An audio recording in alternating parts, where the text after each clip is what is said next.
1. સંસદની સ્થાયી સમિતિના વડા કોણ છે? રાઈટ આન્સર આવશે રામ ગોપાલ યાદવ. સેકન્ડ છે વિશ્વ વિરાસત સપ્તાહ ક્યારે ઉજવવામાં આવે છે? તો કે 19 નવેમ્બરથી 25 નવેમ્બરના રોજ.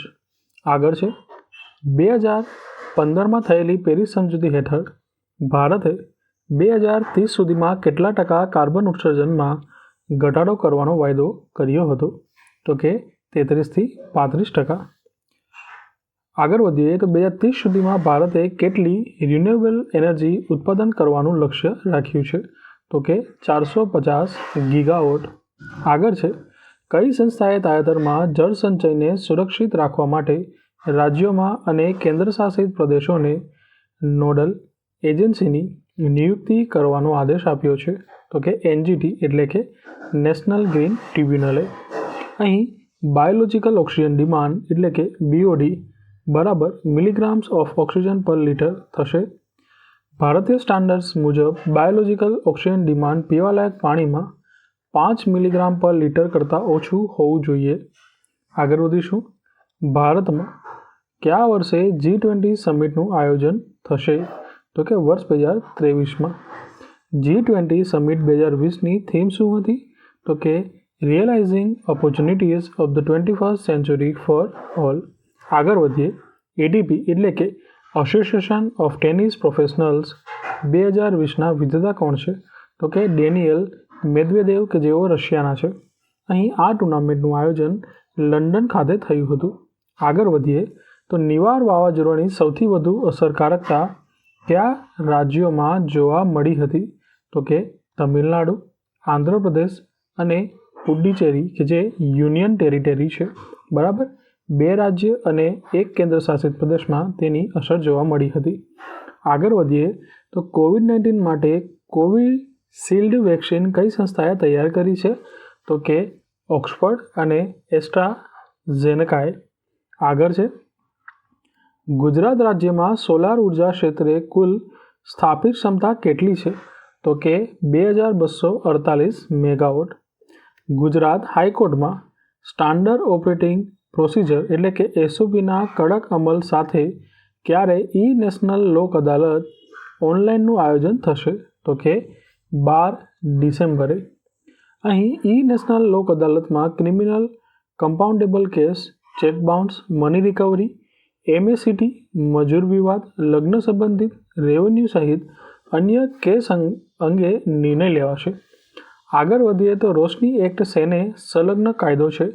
તો કે સરકારી જમીન પર ગેરકાયદેસર વસી રહેલા ગરીબ લોકોને કાયદેસર રીતે મામૂલી કિંમતે જમીન ઉપલબ્ધ કરાવતો કાયદો છે. રોશની જમીન કૌભાંડ કયા રાજ્યનું છે? તો કે જમ્મુ કાશ્મીર. આગળ વધીએ તો મહાત્મા ગાંધીના કયા પૌત્રીનું તાજેતરમાં COVID-19થી મૃત્યુ થયું હતું? તો કે સતીશ ધુપેલિયાનું. આગળ વધીએ. સતીશ ધુપેલિયા મહિલા ગાંધી પરિવારના સભ્ય હતા.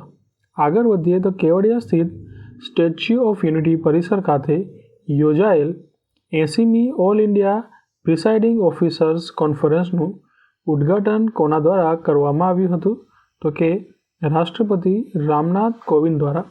આગળ વધીએ તો AFI એટલે કે એથ્લેટિક્સ ફેડરેશન ઓફ ઇન્ડિયાના કયા હાઈ પરફોર્મન્સ ડાયરેક્ટરે તાજેતરમાં રાજીનામું આપ્યું હતું? તો કે પોલકર હરમાને. આગળ વધીએ તો શામળાજી મેળો ક્યારે યોજાય છે? તો કે કાર્તિકી પૂર્ણિમાના રોજ. આ વર્ષે કેટલામાં NCC દિવસની ઉજવણી કરવામાં આવી છે? તો કે 72માં. આગળ વધીએ તો આણંદ સ્થિત ઇન્સ્ટિટ્યૂટ ઓફ રૂરલ મેનેજમેન્ટ IRMAના doctor Verghese Kurien centre of એક્સલન્સના ચેરમેન તરીકે તાજેતરમાં કોની નિયુક્તિ કરવામાં આવી છે? તો કે ડૉક્ટર JB પ્રજાપતિની. આગળના ક્વેશ્ચન તરફ વધીએ તો તાજેતરમાં દક્ષિણ પશ્ચિમ અરબી સમુદ્રમાં કયું વાવાઝોડું સક્રિય થયું હતું? તો કે દક્ષિણ પશ્ચિમ અરબી સમુદ્રની વાત કરવામાં આવે તો ગતિ વાવાઝોડું. આગળ વધીએ. નેશનલ ડિઝાસ્ટર મેનેજમેન્ટ ઓથોરિટી એટલે કે NDMAની સ્થાપના ક્યારે કરવામાં આવી હતી? તો કે ડિઝાસ્ટર મેનેજમેન્ટ એક્ટ 2005 અંતર્ગત 2006માં. આગળ વધીએ. ચોથી વખત ચીન પરની ડિજિટલ સ્ટ્રાઇક વખતે ભારતે કેટલી ચીનની એપ્લિકેશનો પર પ્રતિબંધ મૂક્યો હતો? તો કે 43 એપ્લિકેશન ઉપર પ્રતિબંધ મૂક્યો હતો. તાજેતરમાં 80મી all India presiding officer conference Statue of Unity ખાતે મળી હતી. તો સ્વતંત્ર ભારતમાં પહેલી વખત આ કોન્ફરન્સમાં ઉપસ્થિત રહેનાર રાષ્ટ્રપતિનું નામ જણાવો. તો કે આ પ્રકારનું પ્રથમ વખત ઉપસ્થિત રહેનાર રાષ્ટ્રપતિ છે રાષ્ટ્રપતિ રામનાથ કોવિંદ. અહીં all India presiding officers conference પ્રારંભ 100 વર્ષ પહેલાં બ્રિટિશ ઇન્ડિયામાં પ્રાંતીય સરકારના અસ્તિત્વમાં આવ્યા બાદ 1921થી કરવામાં આવ્યું હતું. આગળ વધીએ. વર્લ્ડ હેરિટેજ વીક દર વર્ષે કોના દ્વારા ઉજવવામાં આવે છે? તો કે યુનેસ્કો દ્વારા. યુનેસ્કો દ્વારા દર વર્ષે 19થી 25 નવેમ્બર દરમિયાન વિશ્વ વારસા સપ્તાહની ઉજવણી કરવામાં આવે છે. ભારતના આર્કિયોલોજીકલ સર્વે ઓફ ઇન્ડિયા એટલે કે ASI દ્વારા પણ દર વર્ષે આ વીકનું સેલિબ્રેશન કરવામાં આવતું હોય છે. આગળનો ક્વેશ્ચન છે, દર વર્ષે ક્યારે રાષ્ટ્રીય ગ્રંથાલય સપ્તાહની ઉજવણી કરવામાં આવે છે? તો કે 14થી 21 નવેમ્બરે. આગળના ક્વેશ્ચનની વાત કરવામાં આવે કે જે 27મો ક્વેશ્ચન છે તો તે છે કે રશિયાની કઈ કોરોના વેક્સિન ખૂબ ચર્ચામાં રહી હતી? તો કે સ્પુટનિક 5. આગળ છે, કયા વિમાનનો ઉપયોગ ભારતના રાષ્ટ્રપતિ, ઉપરાષ્ટ્રપતિ અને વડાપ્રધાન દ્વારા કરવામાં આવશે?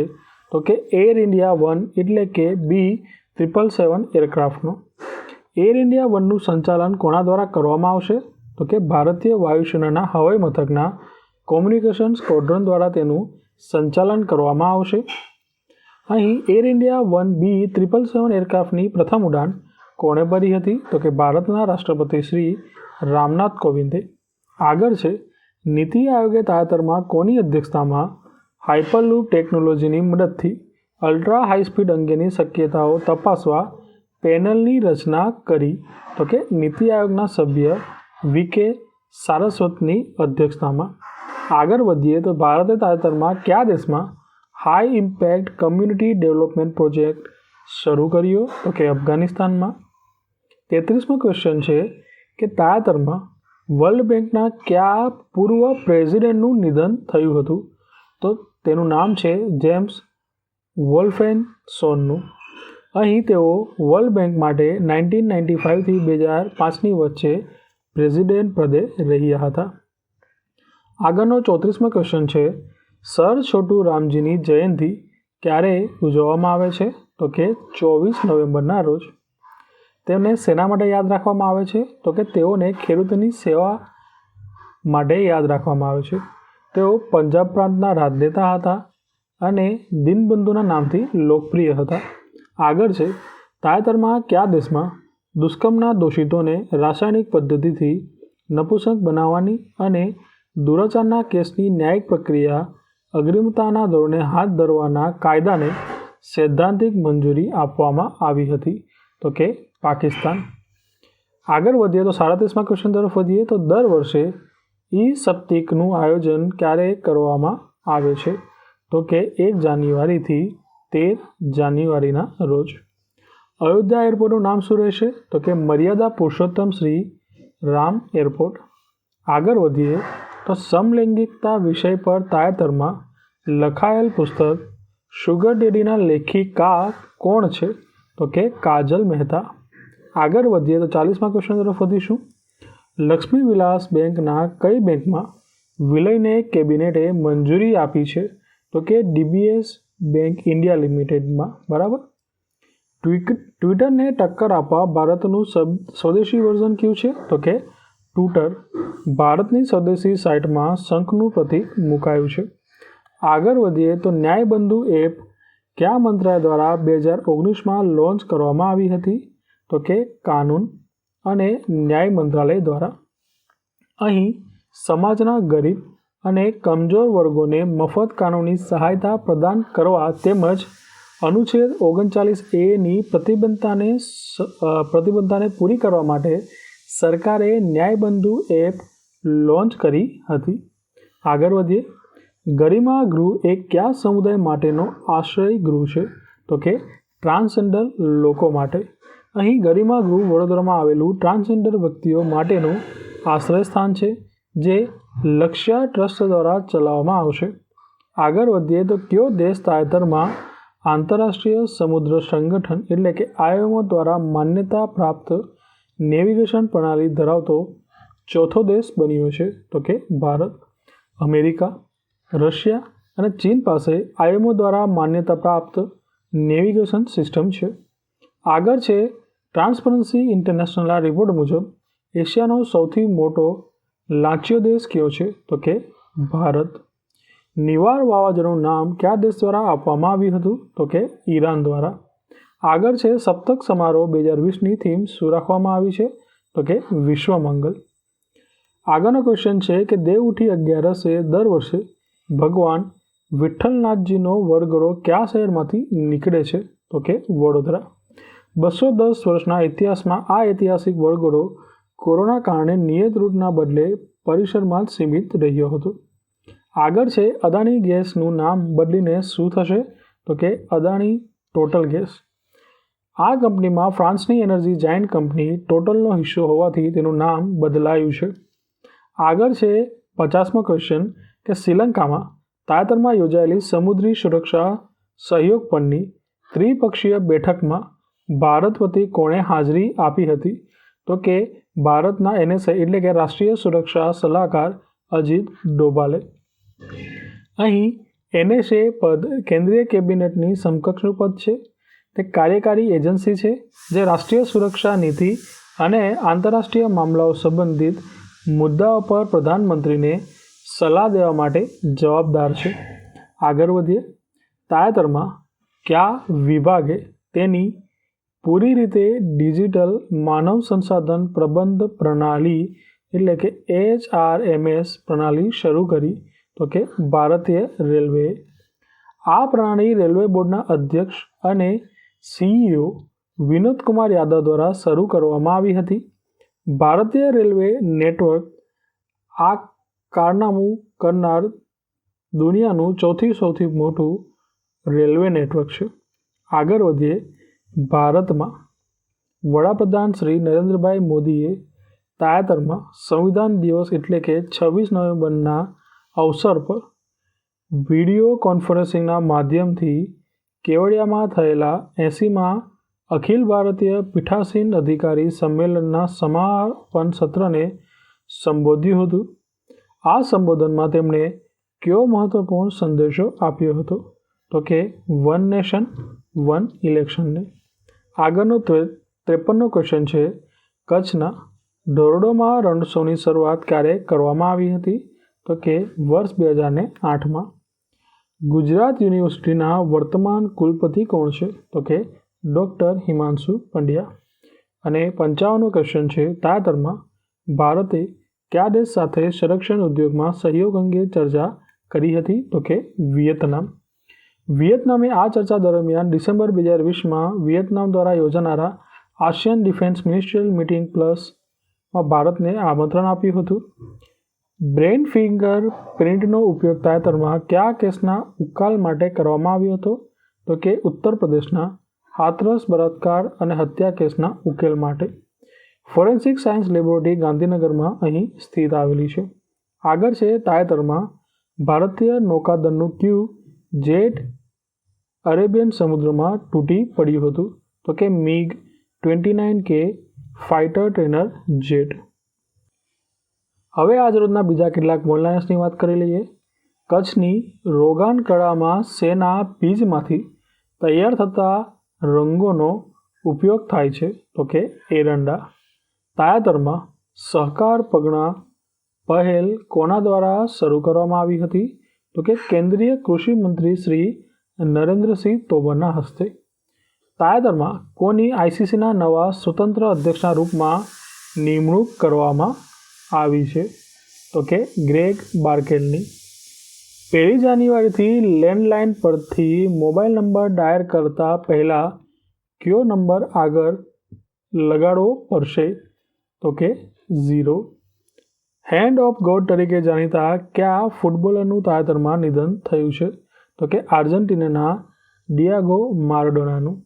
આગળ છે તાજેતરમાં ફિલ્મ ફેડરેશન ઓફ ઇન્ડિયા દ્વારા કઈ ભારતીય ફિલ્મને ઓસ્કર એવોર્ડ માટે પસંદ કરી છે? તો કે મલયાલમ ફિલ્મ જલ્લીકટ્ટુ. તાજેતરમાં કયા દેશ પીરિયડ પ્રોડક્ટ્સ ફ્રીમાં ઉપલબ્ધ કરાવવા માટે કાયદો ઘડનારો દુનિયાનો પહેલો દેશ બન્યો? તો કે સ્કોટલેન્ડ. તાજેતરમાં ભારતીય મૂળના ન્યૂઝીલેન્ડના કયા સાંસદે સંસ્કૃતમાં શપથ લઈ ઇતિહાસ સર્જ્યો હતો? તો કે ડૉક્ટર ગૌરવ શર્મા. વડાપ્રધાન શ્રી નરેન્દ્રભાઈ મોદીએ તાજેતરમાં શ્રી ગુરુ નાનક દેવના જીવન પર આધારિત એક પુસ્તકનું અનાવરણ કર્યું હતું. આ પુસ્તકના લેખકનું નામ જણાવો? તો કે કૃપાલ સિંહ. તાજેતરમાં કઈ કમિટીની ભલામણને આધારે આરોગ્ય સહિત વધુ 26 સેક્ટરને એમરજન્સી ક્રેડિટ લાઇન ગેરંટી સ્કીમનો લાભ આપવાની જાહેરાત કરી છે? તો કે કામટ કમિટી. તાજેતરમાં અમદાવાદના કયા ફોટોગ્રાફરને દાદા સાહેબ ફાળકે આઇકોન એવોર્ડથી ફિલ્મથી સન્માનિત કરવામાં આવ્યા? તો કે બ્લેસમન સેમ્યુઅલને. આગળ છે ભારત અને ઓસ્ટ્રેલિયા વચ્ચે શરૂ થયેલી ક્રિકેટ શ્રેણીમાં સિડનીના મેદાનમાં ભારત અને ઓસ્ટ્રેલિયાના ખેલાડીઓએ બેરફૂટ સર્કલ બનાવી શેનો વિરોધ દર્શાવ્યો હતો? તો કે રંગભેદનો. એપ્રિલથી સપ્ટેમ્બર 2020 દરમિયાન એફડીઆઈમાં કેટલા ટકાનો વધારો થયો છે? તો કે 15%. એફડીઆઈનું ફૂલ ફોર્મ થશે ફોરેન ડાયરેક્ટ ઇન્વેસ્ટમેન્ટ. આગળ છે તાજેતરમાં ગુજરાતના કયા આકાશવાણી રેડિયો સ્ટેશનને બંધ કરવાનો સરકારે નિર્ણય કર્યો છે? તો કે ભુજ. તાજેતરમાં કયા ભારતીય શોને ઇન્ટરનેશનલ એમીમાં બેસ્ટ ડ્રામા સિરીઝ એવોર્ડ એનાયત કરવામાં આવ્યો? તો કે દિલ્હી ક્રાઇમને. તાજેતરમાં કયા દેશના બીએપીએસના મંદિરને મિડલ ઇસ્ટનો પ્રતિષ્ઠિત best interior design concept of the year 2020 award પ્રાપ્ત થયો છે? તો કે યુએઈ. તાજેતરમાં દેશના પ્રખ્યાત વ્યક્તિ ફકીરચંદ કોહલીનું નિધન થયું છે. તેઓ કયા ક્ષેત્ર સાથે સંકળાયેલા હતા? તો કે તેઓ આઈટી ક્ષેત્ર સાથે સંકળાયેલા હતા.